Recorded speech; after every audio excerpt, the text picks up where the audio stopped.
So have you guys heard of the sway test? I don't know if you're familiar with the sway test, and I'm going to break down what it is right now, but it's based off of kinesiology and it helps you choose your crystals intuitively. Now, the sway test is basically your body's energetic responses to yes or no questions. It's a good tool to use when you're picking food, supplements, but it's awesome when you're having a hard time picking crystals. So let's say you walk into a metaphysical store and there's so many options. It's so overwhelming sometimes. It's hard to choose what you want. Sometimes you end up walking out without buying anything. And I've had that happen on my shows when I do events and I set up a very elaborate display. Some of my customers get overwhelmed and they can't choose. And so I use this technique with them. Now, before I tell you what this technique is, this is why it works.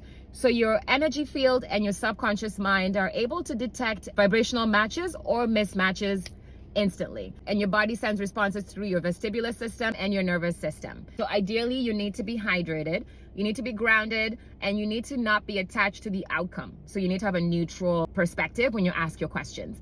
All right, so now let's get into it. So what you have to do is stand with your feet shoulder width apart and basically steady yourself. So you're grounding yourself in the moment. Next, you're going to need to take a few deep breaths so you can center your mind and focus on what you're doing right now.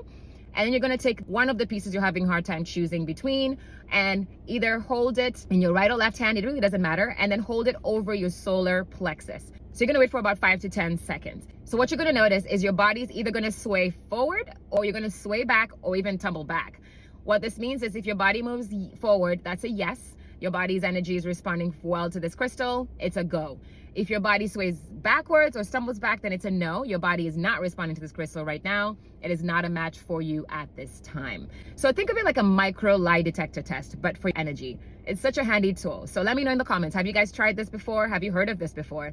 And then tag a friend or share this with somebody you think might benefit.